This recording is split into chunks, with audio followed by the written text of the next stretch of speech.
Bansur PG महाविद्यालय की online क्लासों में आपका हार्दिक स्वागत है। आज हमारी class MA previous year geography के विद्यार्थियों के लिए subject economic geography paper 3 topic व्यापारिक अन्न उत्पादन कृषि कॉमर्शियल ग्रीन फार्मिंग एग्रीकल्चर।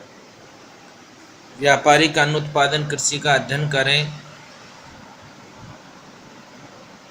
तो सबसे पहले हम देखें तो यह कृषि कम वर्षा एवं अर्ध शुष्क वातावरण वाले प्रदेशों में की जाती है, जहां पर घास के मैदान विस्तृत रूप से पाए जाते हैं। इस कृषि प्रदेश का विकास वर्तमान सभ्य समाज की देन है। इस कृषि के प्रमुख क्षेत्र देखें तो इस कृषि का विस्तार यूरोप के स्टेपी घास प्रदेश में, उत्तरी अमेरिका के प्रेरी घास प्रदेश में, दक्षिण अमेरिका में अर्जेंटीना का पंपाज घास प्रदेश,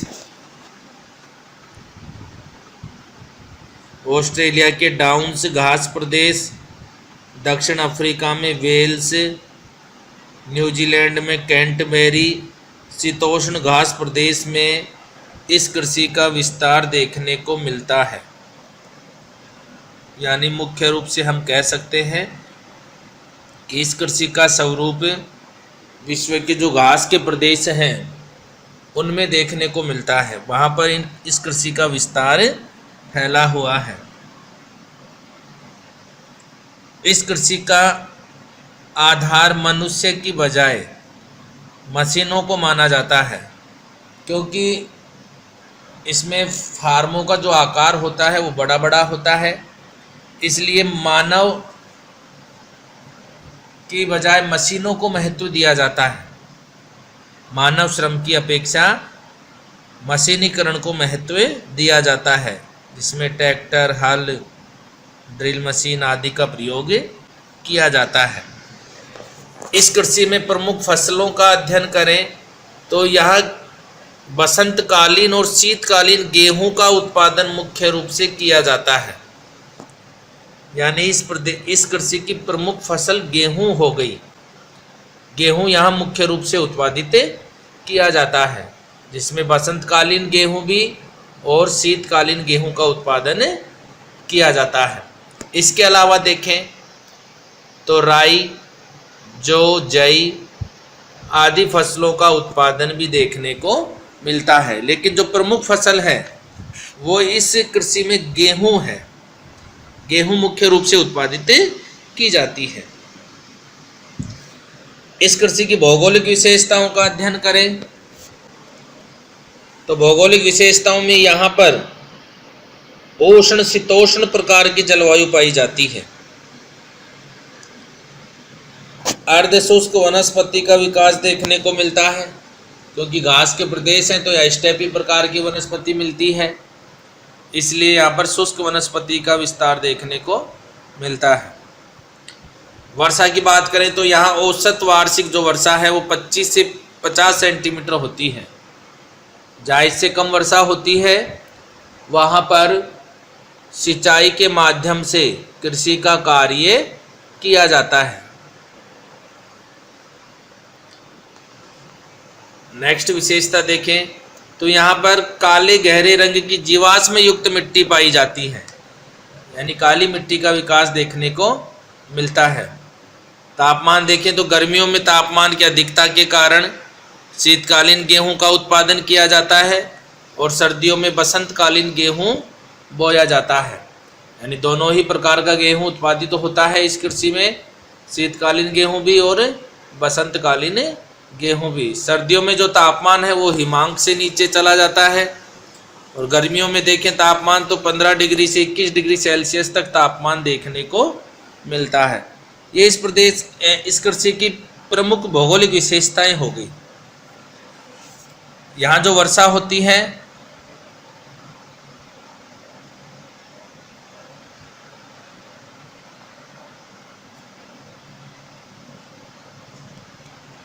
नेक्स्ट देखें तो मानवीय विशेषताएं भी हैं इसमें। इस प्रदेश में जहाँ ये कृषि की जाती है वहाँ पर जनसंख्या कम पाई जाती है। जनसंख्या घनत्व जो है वो 5 व्यक्ति प्रति वर्ग किलोमीटर से लेकर लगभग 25 व्यक्ति प्रति वर्ग किलोमीटर तक देखने को मिलता है। जनसंख्या कम होने के कारण यहाँ जो फसल का उत्पादन होता है, अन्न का उत्पादन, उसका निर्यात कर दिया जाता है। शुष्क कृषि पद्धति अपनाई जाती है। परिवहन साधन एवं अत्यधिक मशीनीकरण के विकास के कारण कृषि का जो स्वरूप है वो व्यापारिक हो गया है। यानी जीवन निर्वाह के साथ में मुख्य रूप से व्यापारिक उद्देश्य के लिए कृषि का उत्पादन किया जाता है या फसलों का उत्पादन किया जाता है। कृषि की विशेषताएं देखें तो कृषि की विशेषताओं में मुख्य रूप से एक फसलीय कृषि को महत्व दिया जाता है, जिसमें गेहूं, जैसे हमने पहले भी बताया आपको कि गेहूं इस कृषि स्वरूप की प्रमुख फसल है, तो यहाँ एक फसलीय उत्पादन को महत्व दिया जा रहा है, जिसमें महत्व हो गया गेहूं का। गेहूं प्रमुख फसल हो गई। पशुपालन है वो सीमित मात्रा में किया जाता है। इस कृषि में मशीनों का अत्यधिक उपयोग किया जाता है, क्योंकि मानव समूह कम निवास करता है। पहले कहा कि यहाँ 5 व्यक्ति से लेकर के 25 व्यक्ति प्रति वर्ग किलोमीटर निवास करते हैं, तो जनसंख्या घनत्व कम है, इसलिए यहाँ पर हम कह सकते हैं जनसंख्या कम निवास करती है, इसलिए मशीनों का उपयोग अधिक होता है। कृषि जो है वो बड़े बड़े कृषि फार्मों पर की जाती है। फार्मों का आकार 500 से लेकर के 1000 एकड़ तक पाया जाता है। कृषि का उद्देश्य व्यापारिक होता है। जो भी फसलों का उत्पादन होता है वो निर्यात की दृष्टि से उत्पादन किया जाता है। कृषि उपज का प्रति हेक्टेयर उत्पादन कम होता है।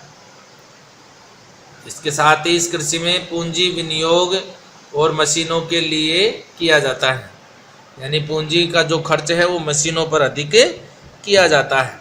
इस प्रकार से ये कृषि की मुख्य विशेषताएं हो जाती हैं, जो कि कह सकते हैं कि इस कृषि के लिए महत्वपूर्ण है। यहाँ वर्षा जो है वो सामान्य, ये सब हमने इसमें अध्ययन कर लिया। घनत्व की बात हो गई थी। इसके अलावा देखें तो तकनीकी सुविधाओं का विकास भी यहाँ देखने को मिलता है।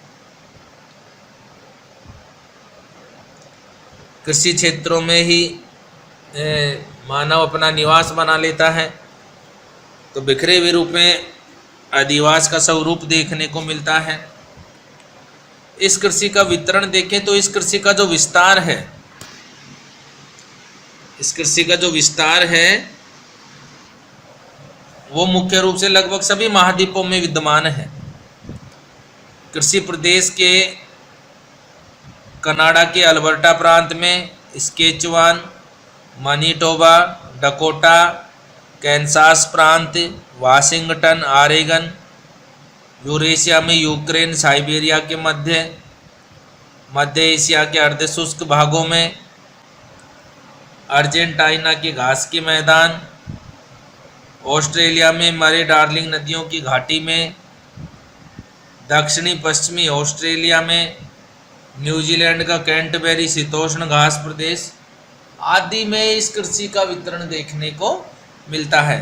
तो इस प्रकार से हमने आज व्यापारिक अन्न उत्पादन कृषि का अध्ययन किया, जिसमें मुख्य रूप से इस कृषि के प्रमुख क्षेत्र लगभग जो घास के प्रदेश हैं, उन घास के प्रदेशों में मुख्य रूप से ये कृषि की जाती है, जिसमें यूरोप का स्टेपी घास प्रदेश आ गया, उत्तरी अमेरिका का प्रेरीज घास प्रदेश आ गया, दक्षिण अमेरिका में अर्जेंटीना का पंपाज घास प्रदेश हो गया, ऑस्ट्रेलिया के डाउन्स घास प्रदेश हो गए, दक्षिण अफ्रीका का वेल्स, न्यूजीलैंड का कैंटबेरी। तो ये जो घास के प्रदेश हैं, इन घास के प्रदेशों में व्यापारिक अन्न उत्पादन कृषि का वितरण देखने को मिलता है। प्रमुख फसलों की बात करी हमने, तो प्रमुख फसलों में गेहूं यहाँ प्रमुख फसल हो गई।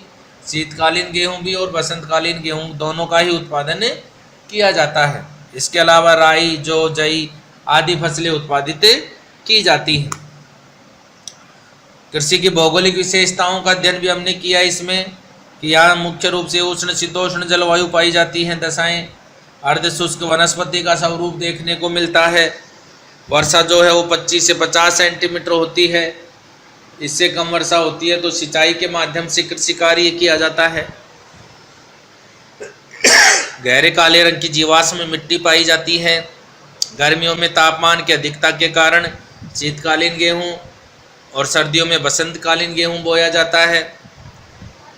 यहाँ सर्दियों में तापमान हिमांक से नीचे चला जाता है। गर्मियों में तापमान 15 डिग्री से 21 डिग्री सेल्सियस तक पाया जाता है। तो ये हमने भौगोलिक विशेषताएं देख ली थी।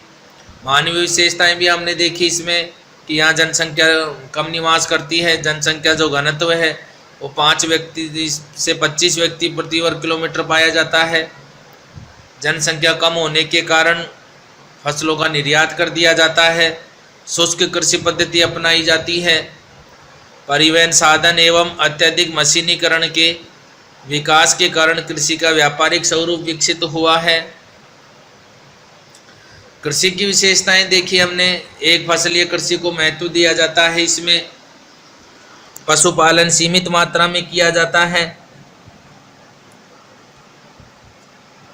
मशीनों का अत्यधिक उपयोग किया जाता है। इस कृषि में मानव श्रम को महत्व नहीं दिया जाता है।